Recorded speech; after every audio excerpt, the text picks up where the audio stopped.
की तरह पति पाने के लिए शिव की पूजा क्यों करती है और कोई और देवता की तरह क्यों नहीं? शिव को पति रूप में पाने के लिए तपस्या करती माता पार्वती की परीक्षा लेने गए सप्तर्षियों ने कहा, किसके लिए तप कर रही हो देवी? उस शिव के लिए जिसके पास न घर है, न दुआर, न खेत है, न बाग बगीचे, कुछ काम धाम करता नहीं, भांग खाकर मस्त पड़ा रहता है, जिसके पास स्वयं पहनने के लिए कपड़े नहीं, वो तुमको क्या पहनाएगा भला? तुम जैसी विदुषी और सुंदर कन्या का विवाह तो किसी राजकुल में होना चाहिए। छोड़ो ये तप, घर चलो। पार्वती जगदम्बा थी, जानती थी कि शिव पर केवल और केवल उन्हीं का अधिकार है। उसी अधिकार से कहा, सुनिए साधु बाबा, जिसने भेजा है उससे जाकर कह दीजिए कि वे स्वयं मना करे तब भी नहीं मानूंगी। शिव के लिए करोड़ जन्म लेने पड़े तब भी कोई दिक्कत नहीं, पर पति चाहिए तो शिव ही चाहिए।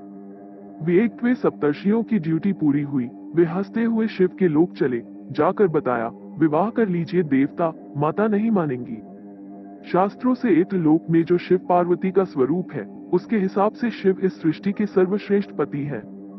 माता पार्वती हमारे घर बार की सामान्य स्त्रियों की तरह बार बार पति से गुस्सा होती है, और बेचारे भोले बाबा उनको मनाते रहते हैं और उनकी हर इच्छा पूरी करते रहते हैं।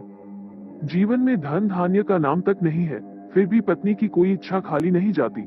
इसीलिए गांव की लड़कियां अब भी सावन के सोमवार को शिव की आराधना करके उनसे उन्हीं जैसा वर मांगती हैं।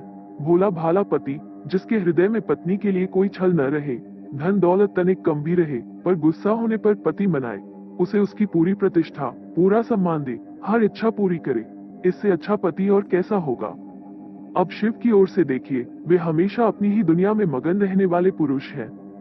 तपस्या में गए तो युगों युगों तक किसी की कोई चिंता ही नहीं, न घर, न पत्नी, न बच्चे, न सेवकों की चिंता। औघरदानी व्यक्तित्व, जिसने जो मांगा उसे वो सहज भाव से दे दिया। भारतीय पुरुष सामान्यतः ऐसे ही होते हैं। ऐसे व्यक्ति के साथ कोई स्त्री कैसे निबाह करे, पर माता पार्वती ने किया, उन्हीं के रंग में रंग गई। शिव दैत्यों को उटपटांग वरदान दे देते, फिर माता शक्ति रूप में आकर उनसे मुक्ति दिलाती। कभी विरोध नहीं किया, कभी हाथ नहीं रोका। संबंधों के मध्य धर्म था, और धर्म के पीछे पीछे प्रेम। सो पति की बुराइयां भी अधिक बुरी नहीं लगी। सो दुर्गम पहाड़ों के बीच भी जीवन स्वर्गिक हो गया। पति की सामाजिक प्रतिष्ठा पत्नी ही तय करती है। शिव की शक्ति माता पार्वती ही थी। सच पूछिए तो जीवन में यदि धर्म के पथ पर हाथ पकड़कर चलने वाला, निश्चल और प्रेम करने वाला संगी मिल गया तो जीवन सुंदरतम हो जाता है। धन, वैभव, सामाजिक प्रतिष्ठा सब द्वितीयक है। प्रेम में बड़ी शक्ति होती है। संबंधों को निभाने के लिए ढेर सारे संसाधनों की आवश्यकता नहीं होती। धर्म, प्रेम और समर्पण हो तो हर संबंध चिरंजीवी हो जाता है, और जीवन सुख से भर जाता है। कभी आजमा कर देखिएगा, पति पत्नी के बीच उपजे सामान्य विवादों को एक सहज मुस्कान समाप्त कर देती है। भगवान शिव और माता पार्वती के वैवाहिक जीवन को भारतीय लोक ने आदर्श समझा और माना था, तभी भारतीय विवाहों में